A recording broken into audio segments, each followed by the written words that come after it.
Hello दोस्तों, आप सभी लोग का स्वागत है एल अपडेट के इस लर्निंग प्लेटफॉर्म पे। And now in this video lecture we are going to discuss the important question of the fourth semester of BA-LLB। चलिए आइए देखते हैं, और इस वीडियो लेक्चर में हम सारे सब्जेक्ट के इम्पोर्टेंट क्वेश्चन जो है इस वीडियो लेक्चर में कवर करेंगे। सो जो हम लोग पहला सब्जेक्ट देखने जा रहे हैं वो है जो स्टूडेंट्स। तो आइए देखते हैं जो स्टूडेंट्स में आपके इम्पोर्टेंट क्वेश्चन, और जितना इम्पोर्टेंट क्वेश्चन मैं पर सब्जेक्ट वाइज यहाँ पे डील कर दूँगा, और अप्रॉक्स में 10 to 12 क्वेश्चन जो है हर सब्जेक्ट में मैं बताऊँगा इम्पोर्टेंट।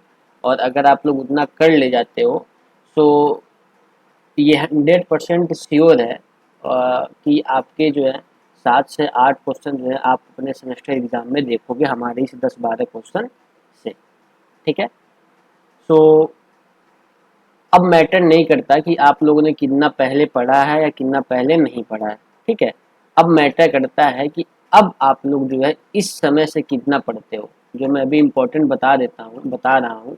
और इस इम्पोर्टेंट क्वेश्चन सीरीज का प्लस आपके होल सिलेबस का वीडियो लेक्चर जो है हमारे एल अपडेट के मोबाइल ऐप पे अवेलेबल है एट दी अफोर्डेबल प्राइस। तो अगर आपको लगता है कि अभी तक आप लोगों ने कुछ ज़्यादा नहीं पढ़ा है, तो जो जितना मैं इम्पोर्टेंट क्वेश्चन बता रहा हूँ, ये इम्पोर्टेंट क्वेश्चन ही जो है हमारे वीडियो लेक्चर से आप लोग कवर कर सकते हो विद इन 1 वीक, और विद इन 1 वीक और 2 वीक। वो आपके कैलिबर और इफिशियंसी पे डिपेंड करता है कि आप कितने दिन में उसको कवर कर ले जाते हो। कवर करने वाले बच्चे उसको 2-3 दिन में कवर कर लेंगे, जो इम्पोर्टेंट जो क्वेश्चन मैं बता दे रहा हूँ उन सबको। ठीक है। सो अब आपके ऊपर डिपेंड करता है कि आप लोगों ने कितना पढ़ा है कितना नहीं पढ़ा है। But now the question is arises कि आप लोगों ने कितना पढ़ा, आप लोगों ने कितना नहीं पढ़ा अभी तक, उससे कोई मतलब नहीं है। अब क्वेश्चन अराइज होता है कि आप लोग अब से कितना पढ़ रहे हो। ठीक है। तो वो एक कहावत है ना कि जब जागो तभी सवेरा होता है। अगर आप लोग अभी जाग गए तो समझो कि अभी सवेरा हो गया, अभी नहीं जागे तो समझो अभी भी सवेरा नहीं हुआ है। तो खैर चलिए इम्पोर्टेंट क्वेश्चन की तरफ बढ़ते हैं। तो the first question of the जो स्टूडेंट्स इज कि आप लोग देख लीजिएगा कि precedent and custom as a source of law, कि या तो ये सेपरेट सेपरेट पूछा जा सकता है, या तो आपको कंपाइल करके दिया जा सकता है कि how precedent is as like source of the law, या how precedent evolve as a source of the law. ठीक है। And what are the contribution of the precedent in the source of the law. या ऐसे भी आ सकता है कि how precedent and custom act as a source of law. ठीक। क्वेश्चन एक ही आपका ये हो गया इंपॉर्टेंट। उसके बाद से आप लोग देख लीजिएगा कि व्हाट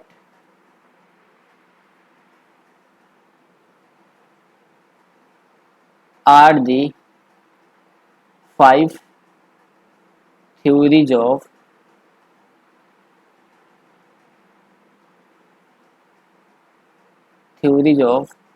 लीगल पर्सनालिटी।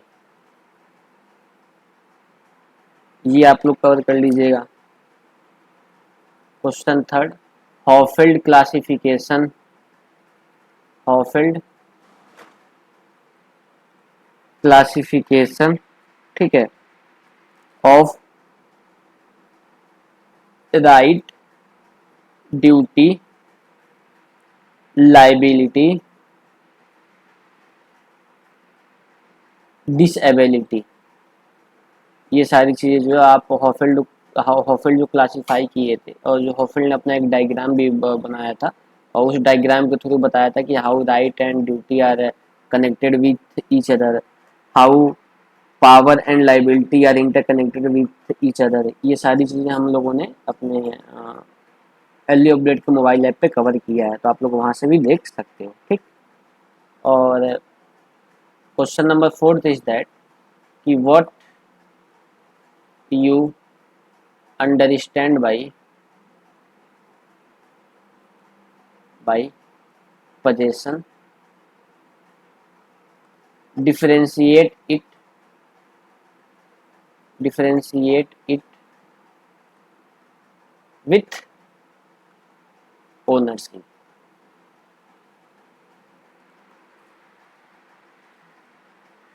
ठीक है, यहाँ तक बात समझ आई। अगला क्वेश्चन आप लोग कवर कर लीजिएगा, what is the relation between law and morality and morality. ठीक है, elaborate it according to Hart and Fuller debate। ठीक है, ये हो गया आपके 5 क्वेश्चन टोटल। अभी आइए 5 क्वेश्चन और देखते हैं। क्वेश्चन नंबर 6, तो क्वेश्चन नंबर 6 जो है वो आप लोग देख लीजिएगा, definition common nature of jurisprudence. ठीक है, यहाँ तक बात समझ आई। अब आइए स्कूल्स पे आते हैं कि स्कूल से क्या क्या क्वेश्चन आप लोगों से पूछा जा सकता है। तो डायरेक्ट ऐसा नहीं पूछेगा कि what do you understand by natural law school या एनालिटिकल स्कूल, ऐसे नहीं पूछेगा आपको। जो उसमें से जो फिलोसफर हैं उनके बारे में जो सेपरेट क्वेश्चन पूछा जाता है। तो आइए मैं बता देता हूँ कौन कौन से जो फिलोसफर है या जो लॉ के बारे में बताया है, जो स्टूडेंट्स के बारे में बताया है, वो कौन कौन से जो थिंकर हैं जिनके बारे में पूछा जा सकता है। तो आप लोग जो है पढ़ लीजिएगा, ऑस्टिन का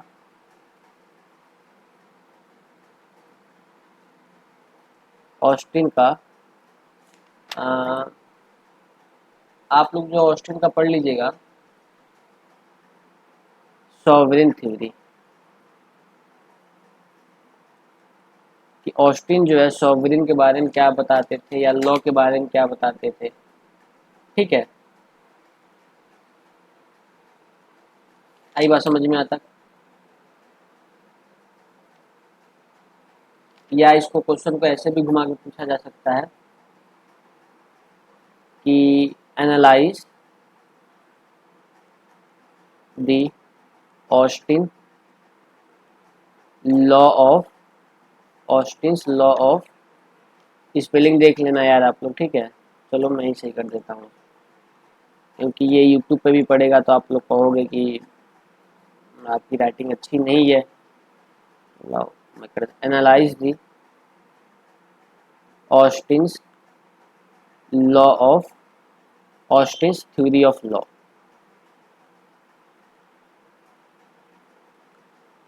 लॉ,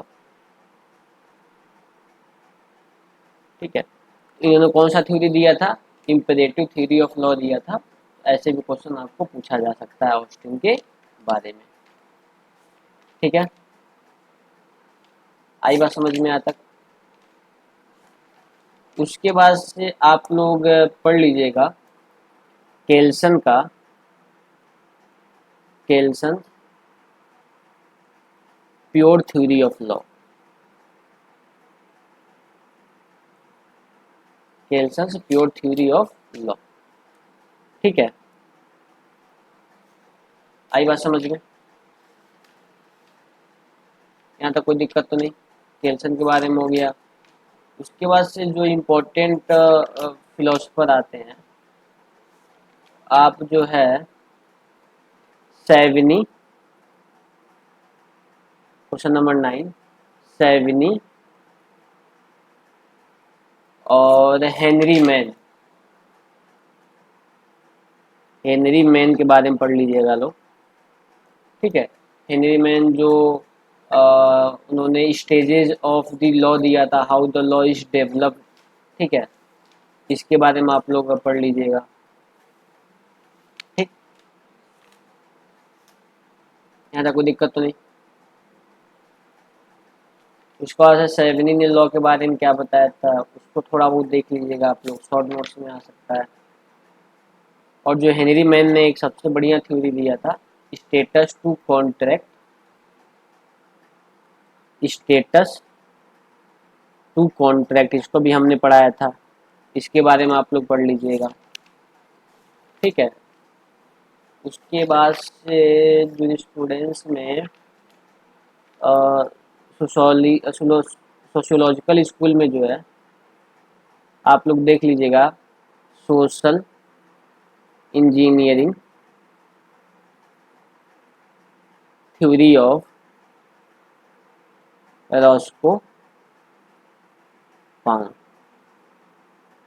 तो सोशियोलॉजिकल स्कूल में जो है आप social engineering theory of Roscoe pound के बारे में जो है पढ़ लीजिएगा। ठीक है,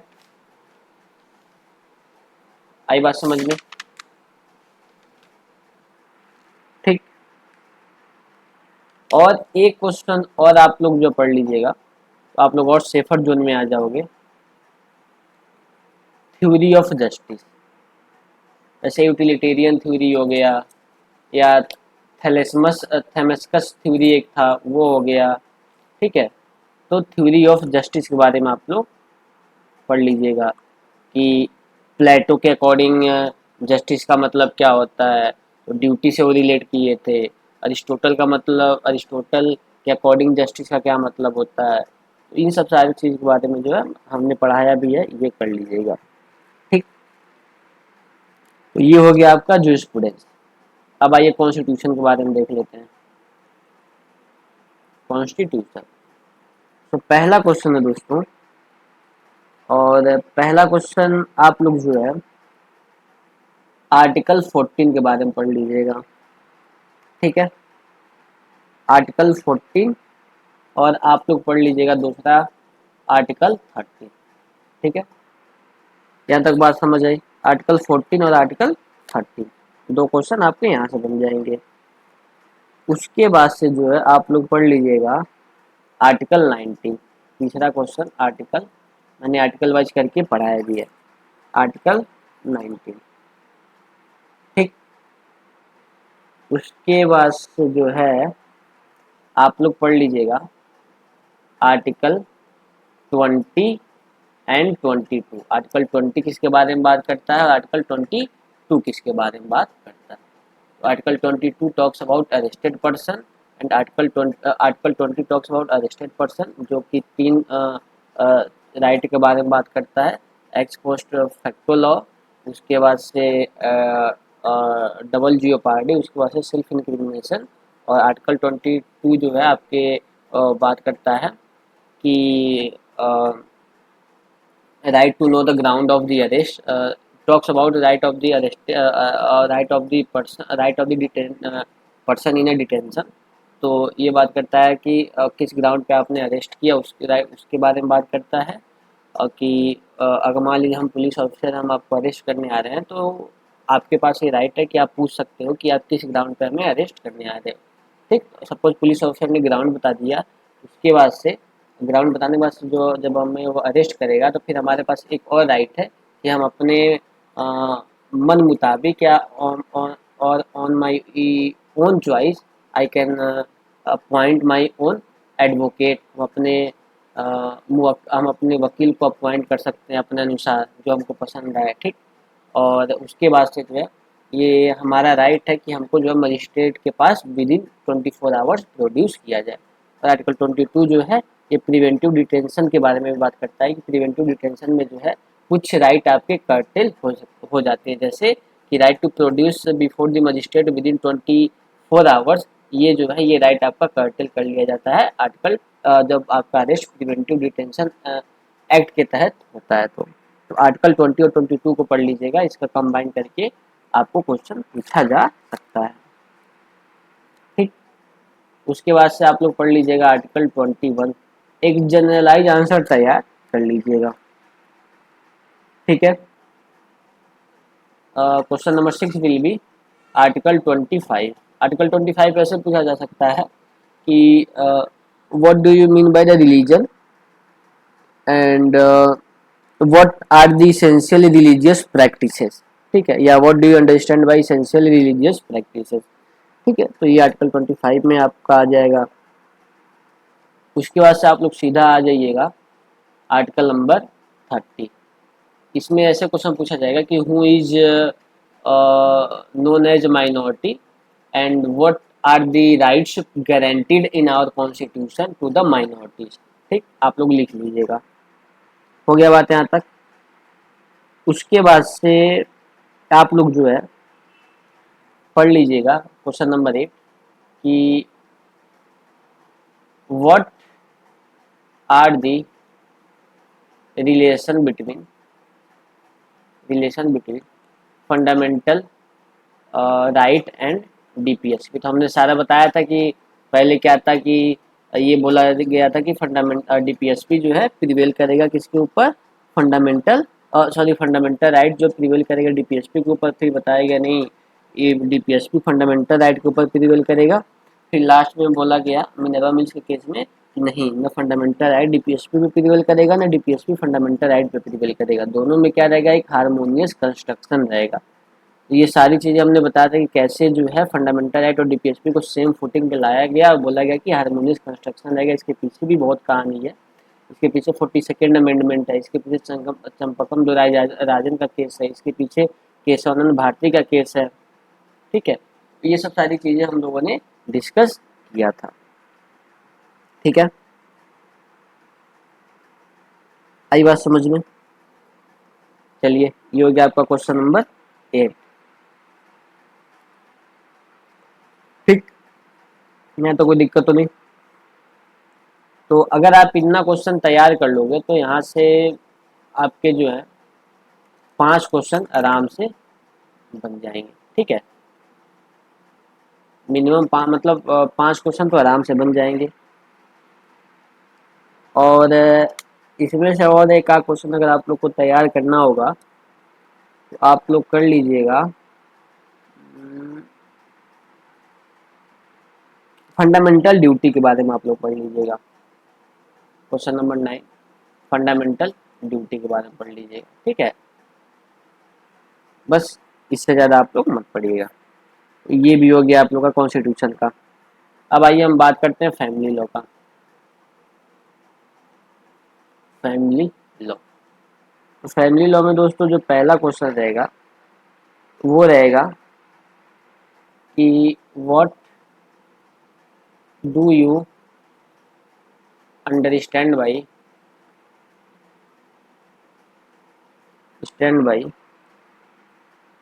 हिंदू ज्वाइंट फैमिली, ठीक है, and coparcenary.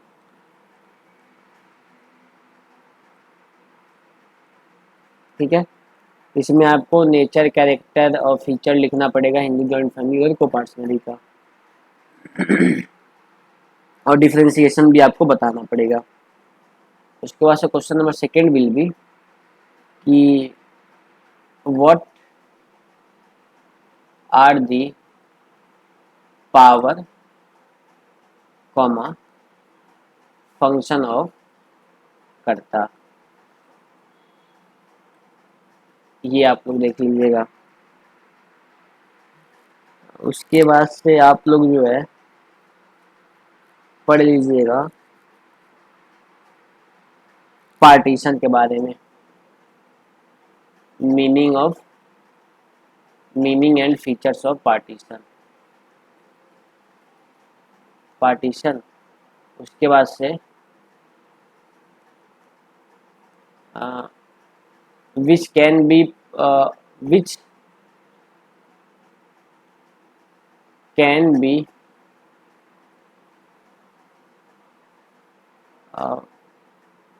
divided and which cannot be divided among co-partner, या ऐसे कर लीजिएगा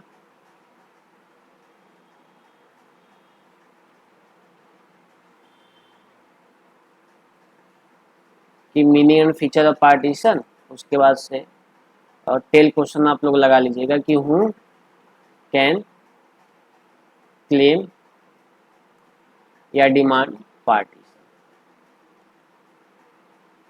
ठीक है। क्वेश्चन नंबर 4 जो है हीबा के बारे में आप लोग देख लीजिएगा कि हीबा का डेफिनेशन, इसेंशियल, काइंड क्या होते हैं। ठीक है, डेफिनेशन, इसेंशियल, काइंड ऑफ हीबा। Question number 5 will be will के बारे में वही सेम डेफिनेशन, इसेंशियल, काइंड। ठीक है। अब आइए क्वेश्चन नंबर 6, प्रेएम्पशन के बारे में देख लीजिएगा। डेफिनेशन, इसेंशियल और काइंड या फॉर्मेलिटी, ये सारी चीज़ें हमने बता दी है आपको ऐप पे, तो वहाँ से आप लोग उसको कवर कर लीजिएगा। ठीक है। उसके बाद से आप लोग देख लीजिएगा doctrine of all and other के बारे में। ठीक है, क्वेश्चन नंबर 7 हो गया। और क्वेश्चन नंबर 8 जो आप लोग कर लीजिएगा वो देख लीजिएगा हिंदू सक्सेशन के बारे में। What do you understand by Hindu succession. ठीक है, तो ये हो गया आपका फैमिली लॉ का।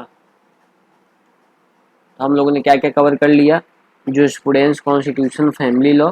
अब हम आते हैं आईपीसी पे, that is Indian penal code. लेकिन अभी अब तो 1 जुलाई से वो इन्फोर्स हो जाएगा आपका भारतीय न्याय संहिता। तो बहरहाल आपको अभी पुराना वाला ही पढ़ना है। तो आइए देखते हैं इंडियन पिनल कोड। और पहला क्वेश्चन आप लोग का रहेगा कि कल्पेबल, होमिसाइड का मतलब क्या होता है, what do you understand by culpable homicide. ठीक है, and what are the exception of it.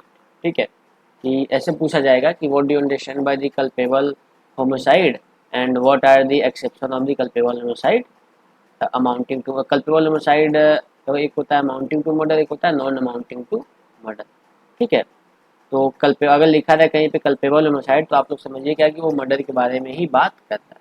ठीक, तो कल्पेबल पूछेगा what do you understand by culpable homicide, आपको सेक्शन 299 300 बताना पड़ेगा। उसके बाद से कल्पेबल होमिसाइड का क्या क्या एक्सेप्शन है, आपको 5 एक्सेप्शन बताने पड़ेंगे कि कब कल्पेबल होमिसाइड मर्डर नहीं होगा। तो कब नहीं होगा, जब 5 एक्सेप्शन जो दिया है आपका कि उस पाँच एक्सेप्शन अगर फॉल करेगा तो कल्पेबल होमिसाइड मर्डर नहीं होगा। तो क्या होगा फिर, वो होगा culpable homicide not amounting to murder.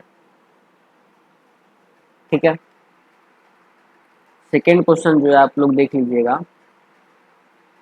वो रहेगा आप लोग का kidnapping and abduction. What do you understand bye kidnapping and how it is different from abduction. उसके बाद से आप लोग डिफरेंस देख लीजिएगा किससे, फ्रॉम एबडक्शन। ठीक है, क्वेश्चन नंबर 3। तो क्वेश्चन नंबर 3 जो है आप लोग कर लीजिएगा हर्ट एंड ग्रीवियस हर्ट,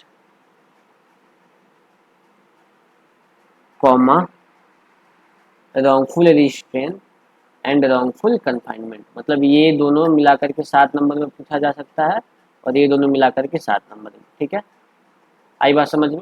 तो ये आप लोग चारों को जो है एक एक दो दो पन्ने का याद कर लीजिएगा या नोट डाउन आप नोट्स बना लीजिएगा एक एक दो दो पन्ने का।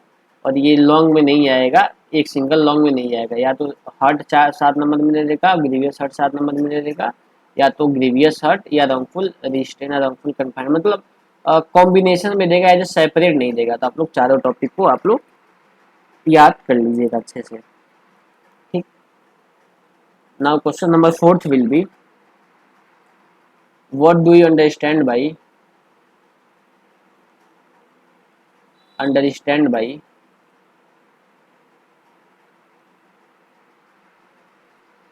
outraging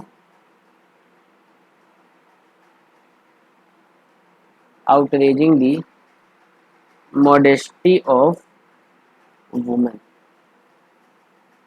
ठीक है, ये किस सेक्शन में दिया है? सेक्शन 354। पचवा आप लोग कर लीजिएगा, क्रूएलिटी एंड रेप के बारे में आप लोग पढ़ लीजिएगा। ठीक है, इन दोनों में से कोई एक आ सकता है। क्वेश्चन नंबर 6 विल बी, वो रहेगा आप लोग का what do you understand by theft and how it is different from, किससे डिफरेंट? एक्सटॉर्शन। ठीक है, या तो ये पूछ लेगा, अगर आप ये तो तैयार करना ही करना है आपको, अगर ये तैयार हो जाएगा आप लोग का तो समझिए आप रॉबरी तैयार कर ले जाओगे, क्योंकि हमने पढ़ाया है कैसे थेफ्ट रॉबरी बनता है या एक्सटॉर्शन रॉबरी बनता है। तो आपको तो ये क्वेश्चन तैयार करना ही करना है। ठीक, और जो रॉबरी का मैंने डेफिनेशन बताया था आप लोग को, कब थेफ्ट रॉबरी बनेगा, कब एक्सटॉर्शन रॉबरी बनेगा, उसको भी आप लोग तैयार कर लीजिएगा, क्योंकि पूछ लिया जाता है कि what do you understand by the theft and when the theft is converted into or when the theft will called as robbery। ठीक, तो उसको भी आप लोग देख लीजिएगा। ठीक है, लेकिन ये तो आपको पढ़ना ही पढ़ना है, थेफ्ट क्या होता है और theft is how theft is different from extortion. उसके बाद से आप लोग क्रिमिनल ट्रेसपास देख लीजिएगा। क्रिमिनल ट्रेसपास, इसका पनिशमेंट किस सेक्शन में दिया है और ये डिफाइन कहाँ पे? 441 में। पनिशमेंट कहाँ पे दिया है? 447 में।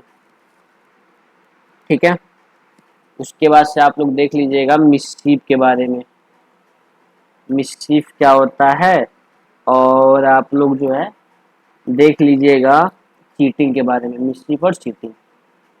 ये आपका क्वेश्चन नंबर 8 हो गया। Now question number 9 will be defamation, आप लोग पढ़ लीजिएगा डिफेमेशन। और क्वेश्चन नंबर 10 आप लोग देख लीजिएगा सेडिशन। ठीक है, तो ये आपके हो गए 10 क्वेश्चन, इससे ज़्यादा बाहर नहीं पूछा जाएगा आपके सेमेस्टर एग्जाम में। अब आइए लॉ ऑफ टॉर्ट्स देखते हैं। आप लोग लॉ ऑफ टॉर्ट पढ़ते हो कि लॉ ऑफ टॉर्ट्स पढ़ते हो? लॉ ऑफ टॉर्ट्स पढ़ते हो। अब लॉ ऑफ टॉर्ट्स कौन दिया था, लॉ ऑफ टॉर्ट कौन दिया था, तो ये पता होना चाहिए। देखो यहाँ पे एस है, तो लॉ ऑफ टॉर्ट्स कौन दिया था? सेलमंड दिए थे, क्योंकि एस से सेलमंड। लॉ ऑफ टॉर्ट कौन दिया था? विनफील्ड दिए थे, तो ये आपको पता होना चाहिए।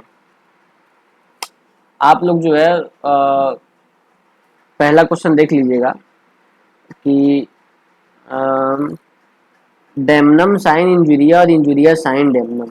ठीक है, ये दो मैक्सिम आप लोग तैयार कर लीजिएगा कि डेमनम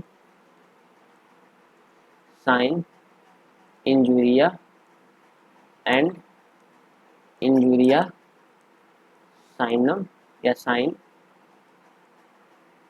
डेमनम साइन इंजुरिया एंड इंजुरिया साइन डेमनम। देख लेना भाई तुम लोग थोड़ा डेमनम स्पेलिंग। ठीक है, तो मतलब इसका मतलब क्या होता है, इसका मतलब क्या होता है, इस पर मैंने केस लॉ भी लिखवाया था कि डैमेज विदाउट इंजरी और इंजरी विदाउट डैमेज, इन दोनों में से कौन सा टॉर्ट है कौन सा टॉर्ट नहीं है, ये भी मैंने बताया था। तो आप लोग ये दोनों मैगजीन को तैयार कर लीजिएगा विथ केस लॉ। ठीक है, उसके बाद से आप लोग जो है मेंटल एलिमेंट ऑफ टॉर्ट देख लीजिएगा, comma definition and nature of tort भी इसी में कर लीजिएगा। मतलब ऐसे कर लीजिएगा कि what is the definition and nature of tort and what are the mental element of tort. इसको एक जनरलाइज आंसर बना लीजिएगा 5-6 पन्ने का। ठीक है, यहाँ तक बात समझ आई। उसके बाद से आप लोग जो है जस्टिफिकेशन इन टॉर्ट से देख लीजिएगा, क्या क्या जस्टिफिकेशन आप लोग टॉर्ट में दे सकते हो। थर्ड क्वेश्चन जस्टिफिकेशन, अब वो इरेज हो गया, आप लोग पॉज करके या पीछे करके देख लीजिएगा। Justification in dot. ठीक है, इसमें आप लोग को मेनली क्या क्या देखना है, वॉलेंटी नॉन फिट इंजूरिया, ये सेपरेट नहीं आएगा, मतलब ये कंबाइन में आता है, volenti not non fit injuria. ठीक है, तो volenti non fit injuria, act of God, उसके बाद से inevitable accident, table accident, inevitable accident. और आप लोग क्या देखोगे,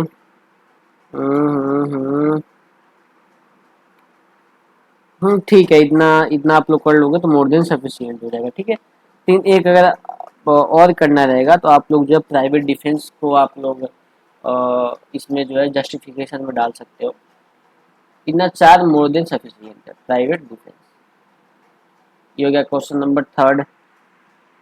क्वेश्चन नंबर फिफ्थ जो फोर्थ जो है, who can not be sue और who can not be sued. Who can not sue, कौन सू नहीं कर सकता, and who can not be sued, किसको सू नहीं किया जा सकता, इसके बारे में आप लोग देख लीजिएगा, इसको भी हमने बताया था। पांचवा, रिमोटनेस ऑफ डैमेज के बारे में देख लीजिएगा, रिमोटनेस ऑफ डैमेज के बारे में आप लोग देख लीजिएगा। ठीक है, six question will be trespass to the goods और फॉल्स इम्प्रिजनमेंट देख लीजिएगा। ट्रेसपास टू द पर्सन में आप लोग देख लीजिएगा, असॉल्ट, असॉल्ट और बैटरी, कॉमा फॉल्स इम्प्रिजनमेंट देख लीजिएगा। ठीक है, आई बात समझ में। उसके बाद से स्ट्रिक्ट लाइबिलिटी देख लीजिएगा, स्ट्रिक्ट लाइबिलिटी किस केस में ये इवॉल्व हुआ, strict and absolute liability. Absolute liability दोनों में डिफरेंस क्या है, ये आप लोग देख लीजिएगा। क्वेश्चन नंबर सेवन था तो मैं फिफ्थ क्यों लिख रहा हूँ भाई, क्वेश्चन नंबर सेवन हो गया। यहाँ तक बात समझ आई, आगे चलें, चलिए आगे देखते हैं। आगे जो है क्वेश्चन नंबर सेवन के बाद एट आता है, देख लीजिएगा कि power and function of authority in consumer protection act 2019। ठीक है,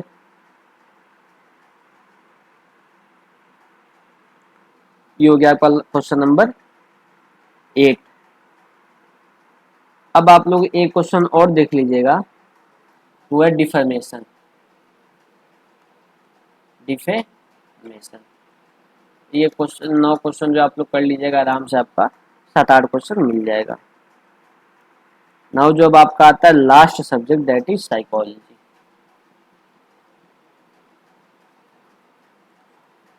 तो साइकोलॉजी में आप लोग जो है एक जनरलाइज आंसर तैयार कीजिएगा दोस्तों, meaning, comma type, comma barrier of communication, barrier, एक सेकेंड,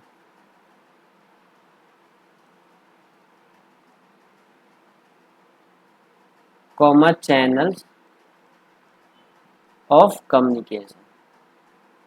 अगर ये आप जनरलाइज आंसर तैयार कर लोगे ना तो आपको यहाँ से 2 क्वेश्चन मिल जाएंगे। ठीक है, हालांकि हमने जो है सेपरेट सेपरेट सारे चीज़ को करा रखा है, मीनिंग को अलग से बताया, टाइप को भी 3-4 पन्ने में बताया, बैरियर चैनल को भी 5-6 पन्ने में बताया, तो उसको मैंने डिटेल में करवाया क्योंकि इससे 2 क्वेश्चन पूछे जाते हैं। ये हो गया, उसको मान लीजिए 2 क्वेश्चन आपका यहाँ से निकल गया, 2 क्वेश्चन। अब यहाँ पे हम थर्ड क्वेश्चन लिखे ना, नहीं तो ना इंसाफी हो जाएगी भैया कि पहला क्वेश्चन लिख के आप सीधा दूसरे पे आ रहे हो, लेकिन बता तो दो ही क्वेश्चन रहे हो। चलिए थर्ड क्वेश्चन जो होगा वो है meaning and significance of client interviewing,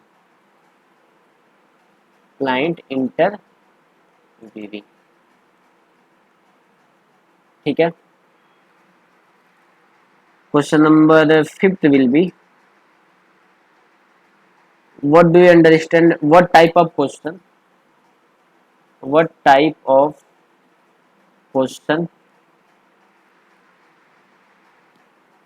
asked during client interviewing, ठीक है। उसके बाद से हाउ, टेल क्वेश्चन रहेगा how information gathered during client interview, gathered in it, आप लोग ड्यूरिंग क्लाइंट इंटरव्यू लिख लीजिएगा, ठीक है। अब आते हैं लीगल काउंसलिंग पे। आप लोग जो देख लीजिएगा definition of legal counselling and how it is different from general counseling. Also write the types of legal